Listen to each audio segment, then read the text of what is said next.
Here, does it work? Here, does it work? Does it work? Holy shit, Linux. Here, does it work? Holy shit.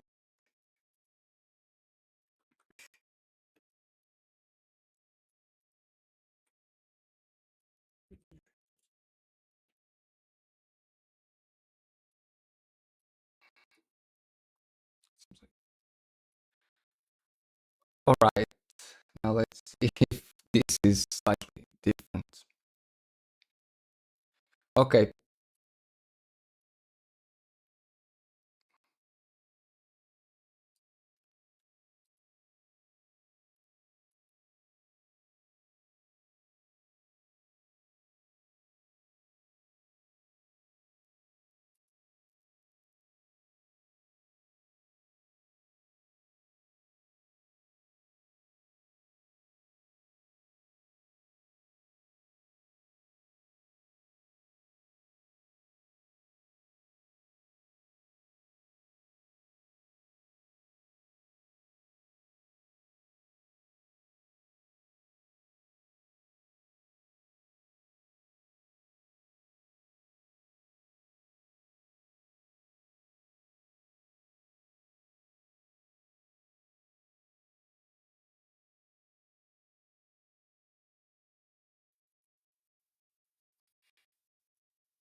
Wait, this is... Okay, I got it. Do I have it? Yeah, I got it now. The problem... I had easy effects on. And that was bugging out pulse audio. But now I don't have the noise cancellation on the microphone. Because the problem is, you know, you can hear this. My keyboard is very loud because I don't have an arm for the microphone. I was going over here on a rant about virtualization and about how virtualization works. And on OBS, the little, you know, tracker for the microphone appears, you know, correctly, but it was lying to me. So that was not nice. I'm gonna see if I can add some filters on the OBS level, and if that works, if I can get some noise cancellation, because otherwise it's going to be very annoying for you to listen to me, because you'll be able to hear everything. I also need to get the noise gate and all that sort of stuff.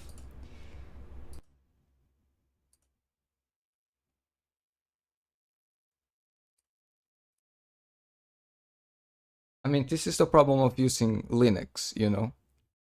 Linux is famous for having this sort of awful ways of audio working. I'm also very confused right now because I'm listening to myself talk 10 seconds later. Let me see if the keyboard... Okay, I think the noise cancellation for the keyboard is working. I'm gonna shut my live stream on my end. Okay, we can start for real now. I'm sorry for the disappointment. And okay, where was I? Please warn me if I suddenly go quiet, because I'll try and talk a lot. I was going on about virtualization and how if you try and run using Lua, the main robot file that gets everything going, it will not work, evidently. And the reason it doesn't work is that the files that are necessary, that are on the other side in open computers in the mod itself, they are not present on your normal Lua installation. And so you need to fake these files. And the process of faking these files is called virtualization. We also have a second problem, where in order to test the robot, we need a sort of virtual Minecraft environment, you know, blocks and positions and all that sort of stuff. And if you don't have these sort of things emulated, you cannot get the test environment running. I kind of lost my tempo here, but we are going to just get going right away.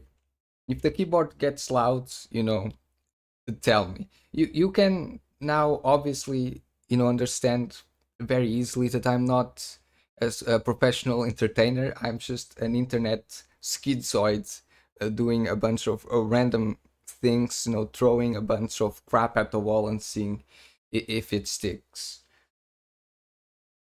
Here we finally can relax a bit. I'm going to start by creating a sort of world file, you know. For example, you can see you can see through my history. I've been playing some Chaos Zero Nightmare. I actually got a bunch. I don't use bottles or anything. I just created a bunch of scripts and got Wine cooperating with that to update the game. It was awful, absolutely awful. I would like to start with something like a world file. This might become a folder in the end.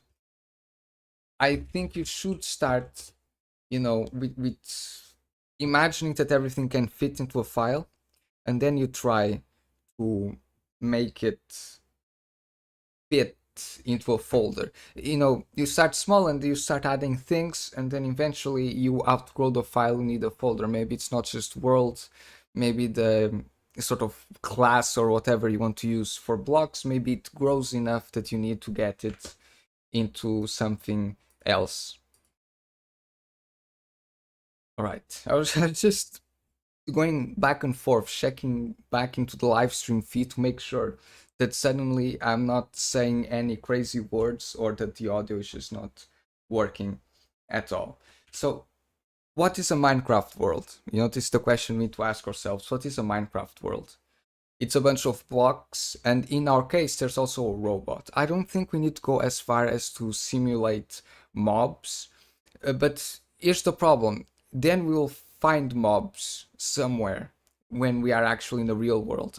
There's a lot of code, and I can show you that code inside the robot that is just created in order to try and deal with the fact that mobs can appear or that some weird interruption can appear. There's a lot of error management. Do you know try catch and things like that in Java, or errors in other programming languages? You try and you have a function that can fail. For example, the robot moving function. It can fail, and if it fails, you suddenly, if you don't react to it, the state changes, and the program doesn't know where to go next. So you need a lot of error correction code. See, okay, if this fails in that way, we try and do this. If this fails in another way, we try and do that. I'll try and show you. You can see this is the code for the mining. It's very complex. It's 777 lines because there's so many things that can happen, so many things that are necessary in order for the robot to navigate the mining operation, that this is probably the most complicated sort of gathering algorithm. I call them gathering algorithms because they are the way that the robot gets things from the world. There's crafting, and there's building, and there's getting things from the world. Cobblestone and ores and gravel and sand and all that, right? And this is all in a sort of in its own little folder inside of the reasoning module that's all about gathering. And here, for example, this is the most important function. It's set state 21 because the robot works in a sort of state machine when it is inside tasks. This is why the sort of maintaining, keeping, looking at state is so important for the robot, and that is why it caused that bug that forced me to go do the early rewrite and I couldn't do everything I wanted to do in the video, is because these sort of tasks, they work as state machines. And a state machine, if it suddenly loses track of a variable, it starts producing wrong output. And here we have set state 21, and all it does, it is to change all the variables that are necessary to tell the robot to start aborting the task. For example, we should find it almost immediately. There it is. Imagine the robot starts digging down looking for ore, and it hits bedrock. It gets too low in the world. You know, bedrock is around zero.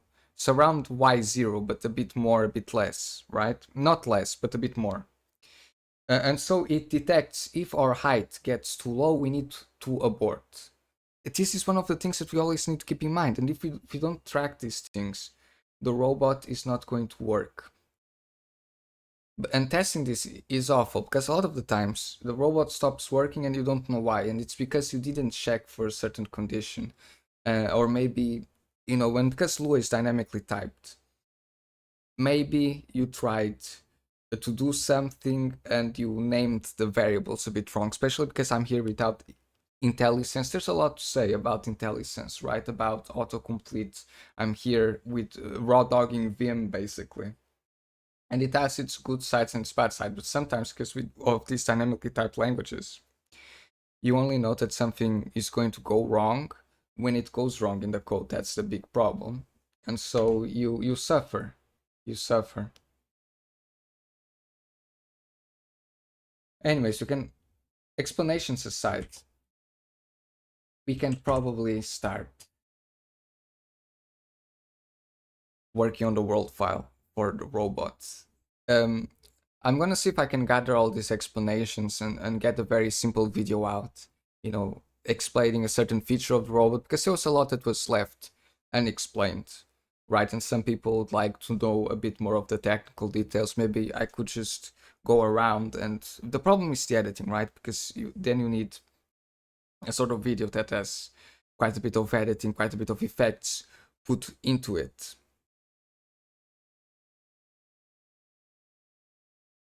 Let's start to define a world. It's going to be a sort of singleton. It's going to be a singleton object, right? Because you can't have multiple worlds. I mean, you can because of dimensions like the end and the nether and so on. But for our sort of test environment, we are going to only have one sort of environment, which is the thing we're testing. Of course, if you think about it, when we have a sort of interface, right? When you have a testing interface, let's imagine, you know, testing. You might need to create several different worlds. I don't know if you understand what I mean. Where when you try and run a certain test, maybe you need to regenerate the world. So maybe it shouldn't be a singleton object, but it will certainly have a bunch of blocks. And it's probably going to be a table of blocks, right? It's going to be complex. You're going to need to generate this in the code. You're going to need a function like world generate, and it creates the blocks for you, right? I don't know if you guys understand Lua very well. It's a bit of a weird language because of the tables, right? The tables, they seem very simple, but they allow you to do a lot of weird things, especially if you start setting things like meta tables and so on. So I don't know, but it doesn't really matter, right? It doesn't really matter because I'll explain things very well, surely. But now we ask ourselves a question, right? What is a block? That's we start defining the world, and the world is made out of blocks. So what is a block in the individual sense? I normally name my sort of primitives in what I like to name my primitives with a capital letter, you know, and my singletons or my specific objects, I like to name them with a small, a lower cap letter. And I have a whole process inside the code where I deep copy, and this is a bit wrong, right? It's a bit memory inefficient, and it's difficult because inside of the robot we only have 2 megabytes of RAM to work with, so it becomes complicated to, if you start doing a lot of stupid stuff, the robot is going to stop working because you're going to fill the RAM up with a bunch of random stuff, and that is not going to be great. So what is a block? Well, a block inside or sort of robot understanding has two things. It has a name, and this is a bit of a misnomer. A name is a sort of category, right? It's like construction, or it's like farming, or it's tools. In a lot of our recipes inside the code, we define things and we tell, okay, robot, you can use any log in order to make a stick, right? It's not only oak logs or birch logs that sorry, a plank. It's not only two planks that are made out of birch or oak that make a stick. Any sort of plank can make a stick. So to track down these sort of relations, you need buckets, you need like categories of things. But in Minecraft, a name is not that, right? A name is the internal name of the object. It's how the game recognizes the thing, because then you have a label. A label is the name that appears when you hover it on the hotbar, when you get your mouse pointer over it and it says oak plank, it's the player visible name, right? And in our simulation, how should things work? We eventually will be able to extract data from a database that exists online from GregTech New Horizons calculator, and that allows us to get a bunch of labels and names because they've got everything already in that database. But the most important thing, it has a label like grass, or dirt. I would say that's a better name. And then it's either passable or unpassable, right? There are some blocks that are passable, others that are unpassable. In fact, if you use a geolyzer in open computers, you will notice it returns to you a table, an array of objects that say, name, harvest tool, harvest level, and a bunch of things like that, right? So in that sense, you might try and just copy over what already exists inside the geolyzer technology, but that is not clear that we should do that. I need to simmer on it. Of course, I'll work on this while outside of stream. I just wanted to give you in this first stream the sort of conceptual things, the things I need to start thinking about before coding something. I didn't want to show up with a bunch of new code, because then it would be a bit, without context.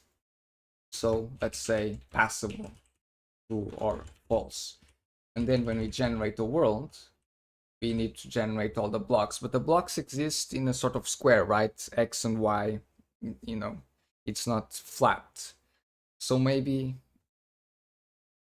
I'm thinking how I should approach a table, but I think it will have to be a table of tables, right? A fun fact, it has been like a month since I did any coding or anything, because I developed extremely strong headaches on the left side of my head from, coding so much for so long. And I think they're improving a little bit. I don't know if it's a real disease. I have gone to the doctor, but I haven't killed over and died, so it's probably not that serious. It probably is the stress. But it stopped me from coding seriously for quite a while. This is why also I had to release the video with the error, with the things incomplete. So block's gonna be a table of tables, right? X and Y coordinates. And when you generate, you want to generate a world with a certain size, right? And in fact, it's three-dimensional, so there's also X, Y, and Z. So we probably should, have a length, a width, a length, and a height for the world we want to generate, right? A sort of cube. The problem is that then we'll need a way to either generate terrain or to import terrain or to define terrain, because otherwise we just have a cube with nothing in it. So that is, a bit weird to me. I have this idea I need to simulate the world in order to be able to test just using Lua without having to load up into GregTech New Horizons, because then it's very slow to make the tests. The robot is slow to move around, and then when it errors out, it doesn't error out cleanly. You need to always be looking at it. It makes, bug fixing very difficult. But I think the worlds don't need to be very complex, right? They only need to define exactly what we want to test, like a building or an ore field. So the generation mechanics in themselves, they can just be provided by the test. All right, so maybe instead of that, we have a member inside world that has a function that we use to generate things, right? A function pointer that tells world how to do the generation, and all that it does is call the function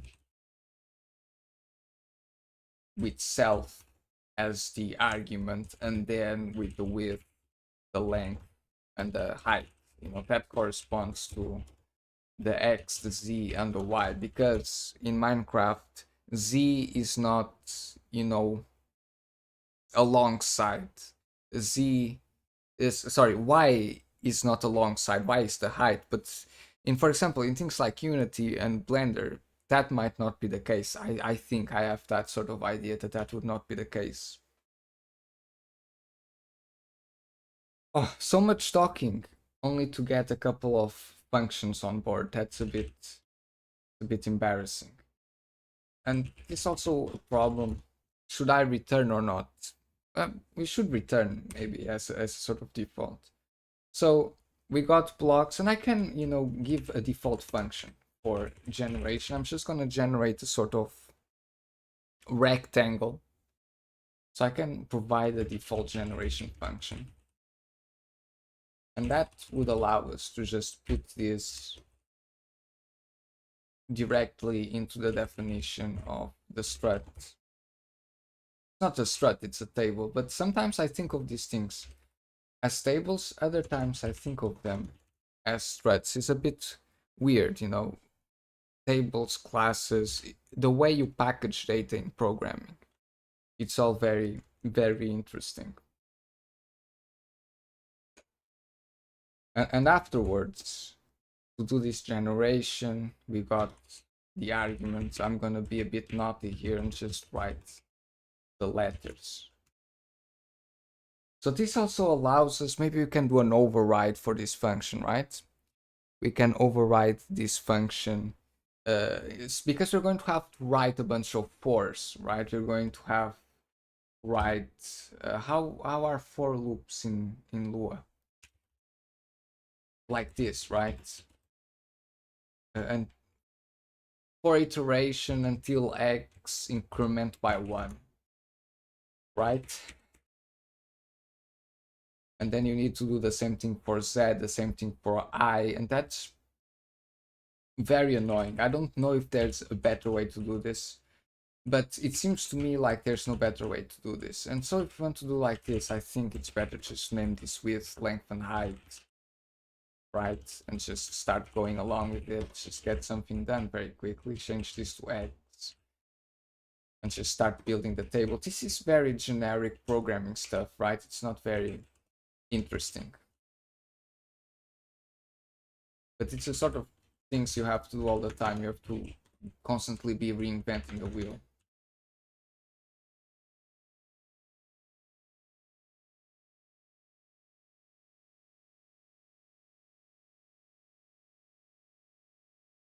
Make the table.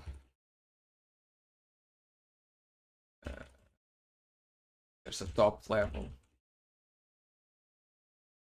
I should have watched a bit more Solding Daily to understand the way he makes all this boring stuff somewhat interesting. Because sometimes I do feel like Terry Davis. I don't know if you ever watched a Terry Davis stream where he's just talking, right? He's talking about programming, and he's relatively lucid talking about programming, but he's not no offense to Terry, right? But he's not particularly interesting when he's talking about programming. He seems, really focused on the programming. He really understands the programming. He understands all these challenges, but maybe I suffer from this as well, but that there's this sort of disconnect, right? That you feel when watching a Terry Davis stream. They're all archived. Of course, he's dead. He doesn't stream anymore. But you feel like he's talking and he's not really connecting with the audience. And I fear that I might be doing the same thing right now. If the microphone is capturing anything, of course, it might not. I'll have a breakdown, honestly. I'll have a breakdown. I'm talking so much and the microphone could just not be working, even though I went back and tried to listen so many times. Maybe it's just YouTube faking me out. I don't know. But this is just building a three-dimensional array of a bunch of empty stuff, right? It's all empty. It's all empty arrays.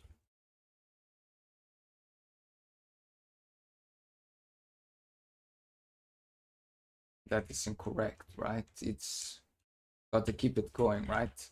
This is where functional programming really comes in clutch, right? Because I could just, for example, uh, get control of the pointer to the table directly, and just say that X level is top level X, and this is underneath. It's just the table, right? It's the inner table. The moment I do this, and I could go here, and then just say X level Z is equal to a new table, and that would be a bit more clear, right? Than simply having this chain of, you know how it goes, X, Z, Y. This becomes very confusing, right? Sometimes programming becomes really confusing because you don't know how to name things, you don't know how to structure things. In fact, each loop in itself is very ugly. Immediately it's very ugly. You've got these three layers, just looping round and round and round, and you don't know, and you don't know what you're doing.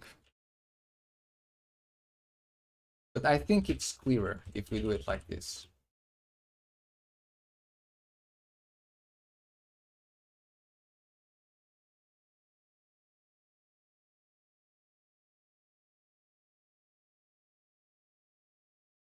Now we can just copy it over, right?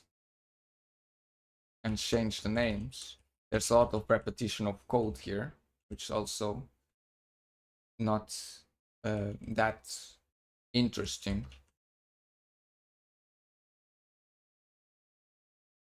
Is there a cleaner way to... I hit the keyboard correctly. Is there a cleaner way to do this? I'm not sure if there is a cleaner way to do this.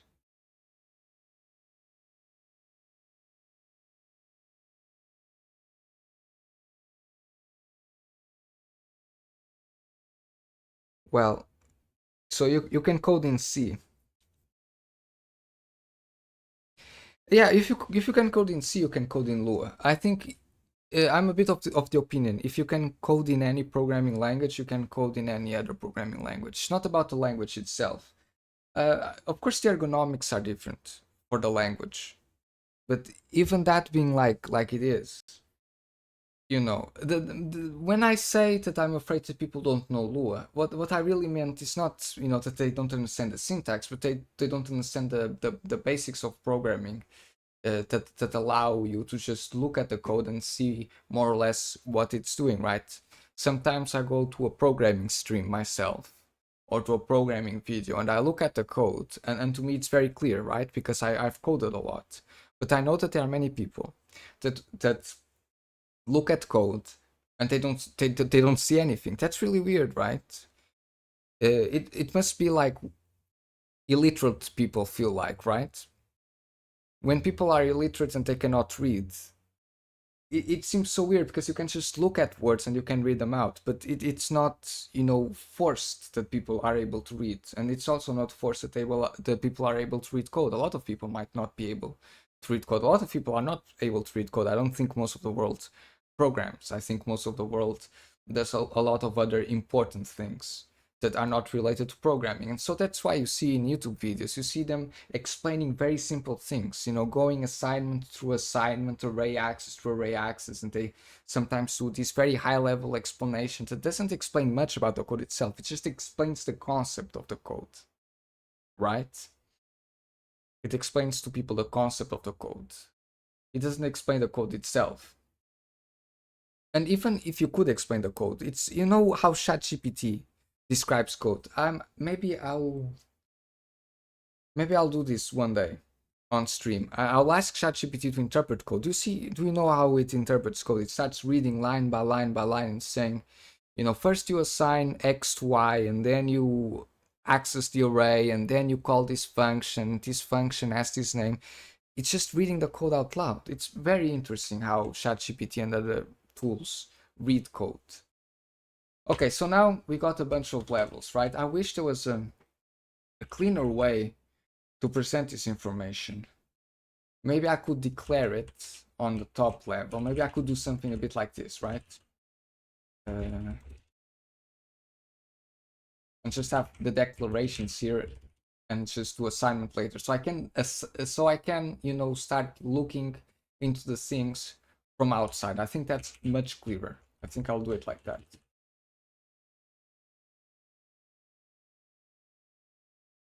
Because now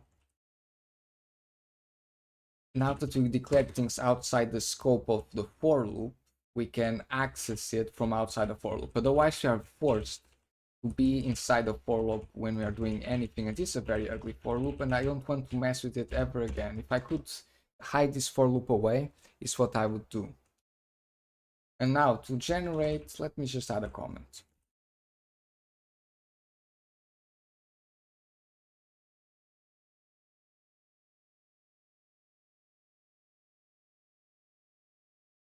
So these are all cube coordinates, but then you have a height where you want to do. See, it's weird, right? It's very weird.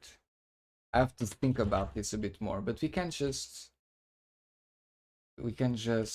for example,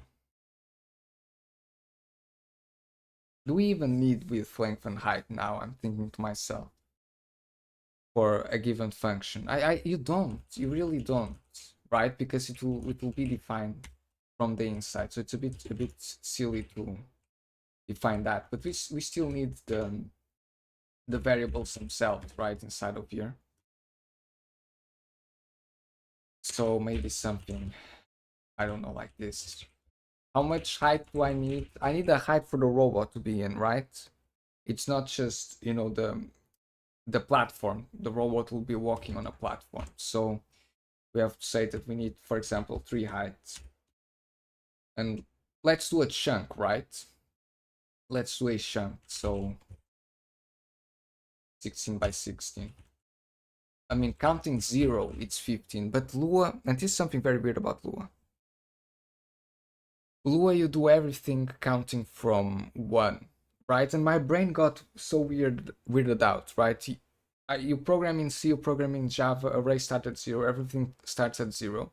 You go to Lua, everything starts at 1, and then it's not difficult to understand, of course, but you start having this sort of cognitive dysfunction where you start getting a lot of off by 1 errors because you start confusing yourself.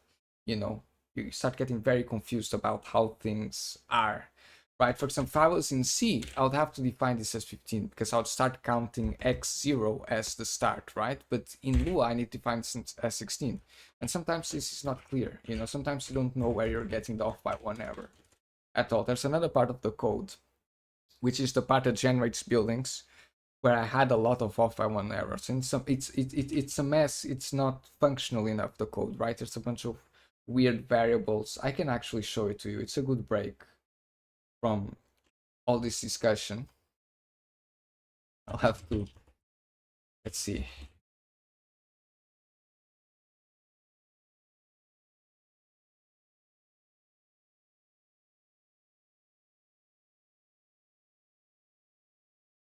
You see here where we rotate and translate the primitives.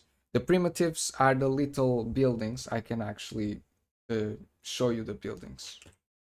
Show you an example of a building. This is the first building I did, and it's sort of the mainline example. these are a bunch of coke ovens, right? They are two coke ovens, and they are built through slices. And you see, there's this basic definition. You know, I call it human readable because you can look at it and see where the blocks go. And the buildings need to rotate depending where they are in the chunk. And here we need a function that does this rotation. And this function had a bunch of off by one errors because all these sort of dislocations, +8, +1, +8, you know, and all the special coordinates, they all need to be handled differently, and I was getting a bunch of off by one errors there. You can't avoid them, you know, I guess. They will always come and get you somehow.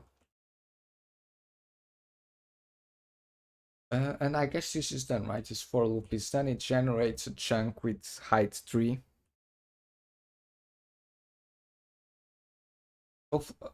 Hopefully the keyboard is getting noise cancelled correctly. Otherwise, I'll have to mess around with pulse audio and it's not going to be fun to try and get the noise cancellation working properly. And now we want to start drawing. We need a bunch of functions, don't we? I'm only just noticing we need a bunch of functions to draw. That's so smart. Okay, I had such a breakthrough. Right now we need a bunch of drawing functions in order to draw primitives and stuff like that. I don't have a face cam, but I just took my glasses off.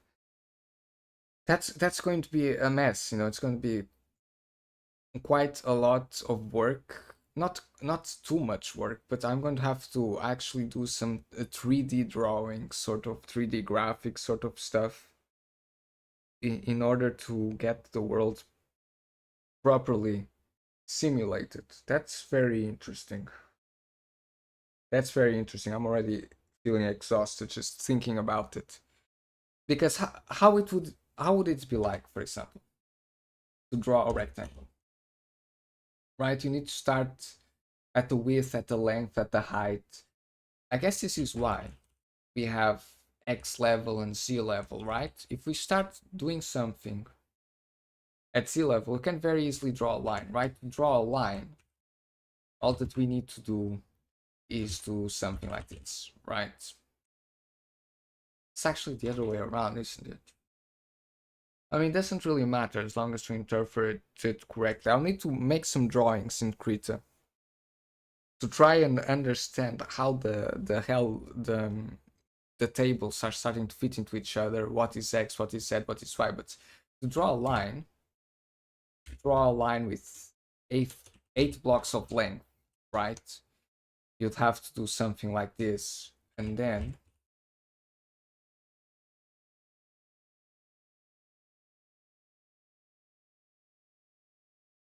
we also need something that represents emptiness, right? Because Z level is an array of blocks, an array of an array of an array. I've already done this before, but it always confuses me when I start seeing so many loops. But I think this is correct, right? I think this is the way to do it. This needs to be something like block default or something like that, right? I don't have all the functions here, but let's something like this.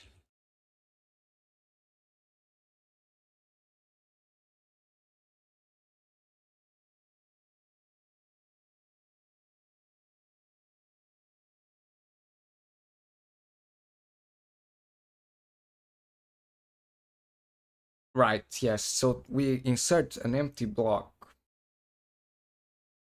in every space. This inserts it into every space, right?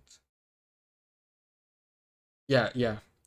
It does. Okay, because this accesses into an array. I get it now. We need a custom iterator as well. This is going to be an absolute mess because we'll need a custom iterator to see if we can just immediately access any specific block, right? Because now if I want to access a certain block, I need to specify, you know, X coordinate, a Y coordinate, and Z coordinate, right?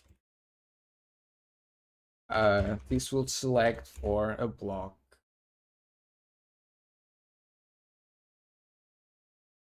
that is in xy x2 y2 z1, right? And in order for this to work, we'll have to input this into the top level array. I guess this is the problem of programming the coordinates right into the array structure. We could have done this a bit differently, right? Instead of having the array structure dictate the coordinates, we could have a big ass empty array and then just insert blocks into the array. We can actually sort of field test this, right? I can actually write down what something would look at, would how something like that would look like. So alternative generation, for example, instead of doing all this crap with the for loops and creating new tables inside of every level, and in this way we constrain the size of the table to the real size of the world, which is very rigid. We could just have really a blocks table, and then the blocks themselves contain the coordinates, right? The x and the y and the z. The problem with this approach is then you can have inside of the array two blocks that share the same coordinates, and that of course doesn't work in Minecraft. There's only one block in each set of coordinates. But I think it's I don't know, I need to write it down, but I think maybe that would be cleaner. You know, maybe that would be a cleaner way to get the functions actually drawing, and then you just check if the array of blocks is valid. I think that's a bit better. No, I think it's better. I think it's more flexible than this because the language itself, the way we structure the data, is forcing us to think in a very particular way, and it's giving off many ways to get things wrong. But the problem here, for example, the access time here is immediate, right? I want to access a certain coordinate, I can do it in 3 array accesses. But if I have a flat array and the blocks themselves have the coordinates, I need to go into the array and I need to search the array for specific coordinates. So maybe this is better. I don't. That's very difficult actually. That's a very, very interesting question. How do people normally do this? You know, how do people, for example, how does Minecraft itself do this when it has the chunks and the world and all that? Does it have in a sort of the blocks themselves are dictated by the structure of the arrays, or they cannot be otherwise, because then it would lag a lot, wouldn't it? You'd have to find each block inside the chunk. No, maybe I was going into an unrelated tangent. Maybe this is the correct way to approach this. And if I want to draw something, if I want to draw a rectangle at a certain y level, I get it. I get it now. I get it. I want to do this. It doesn't really matter, but I want to do this the other way around. I want the earlier coordinate be the height coordinate, just in terms of ergonomics, just in how you access the array. I think it's clearer like that.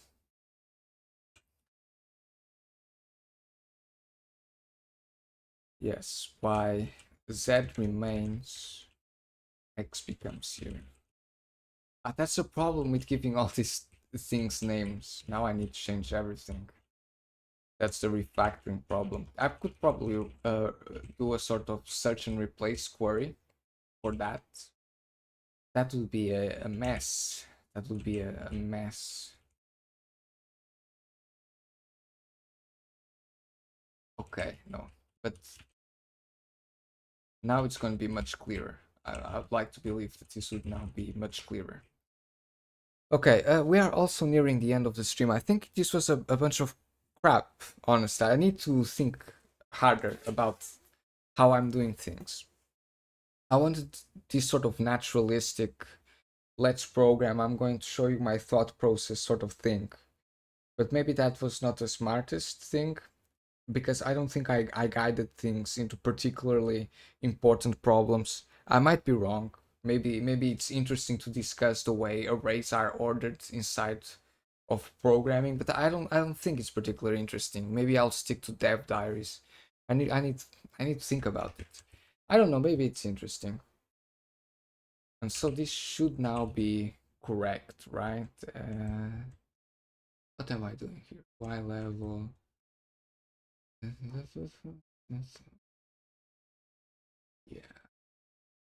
Wait a second. Yes, okay, now it's correct. I was being very silly. So this is not X level. To call this X level is stupid. This is the block, right? The block itself is this. Okay. That has become a bit clearer now. It is such now, if I want to access a certain rectangle in the vertical axis, all I need to do is access y level 1, right? Y equals 1, here is y, and now I can do a block. I can tell it,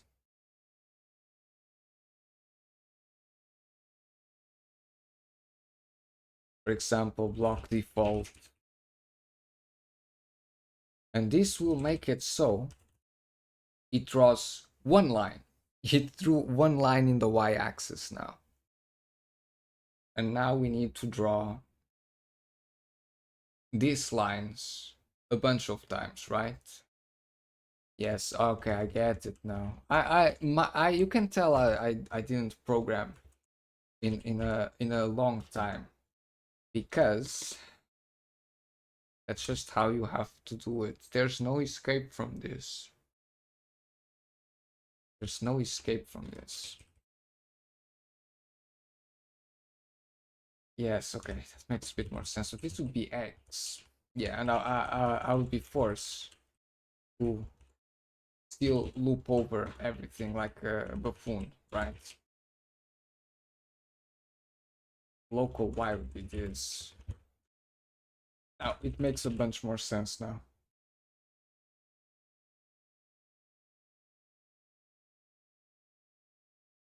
I also need to make a renderer maybe to make it look pretty in the video. I'm not sure. Length is not defined. Length is not defined.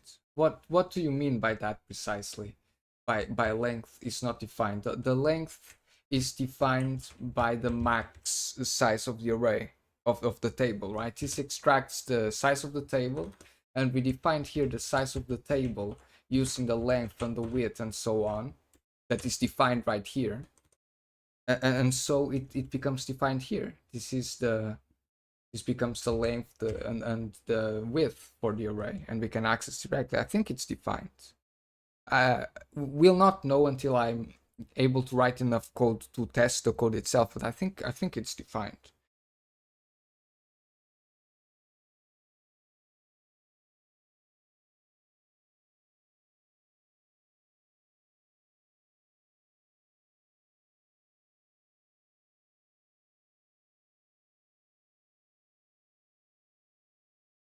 You are no, you're correct. You're right. You're right. I refactored this wrong. You're correct. I had a sodding moment. I had a sodding moment. Well, but we would have found that out later, right? When we tried to run the code and it exploded in our faces, we would have known. We would have had a big mistake. Well, it's 6 p.m. I'll be ending this soon. I don't think it was very interesting because I had no code to run. But yeah, I guess we drew in Potentia. We drew a rectangle of default blocks that are undefined. That would be a default generator. And so when we generate, we just say this is a default generation function, and this is no longer necessary. We would indeed in my opinion, that might be incorrect, and we don't know until we run the code. In my opinion, we would be able to have a flat terrain. So get the clickbait titles out right away. We have been capable of drawing a flat piece of terrain, but not really, because nothing runs still. Nothing runs, and I don't want to write a 3D renderer for this. It's a bit weird. Maybe I need to look at a library. I think I need to look at a library that will allow me to just render out the 3D blocks. You know, the automated. A friend of mine showed me his video of his computer craft robot, and he had this sort of internal robot view that was 3D rendered.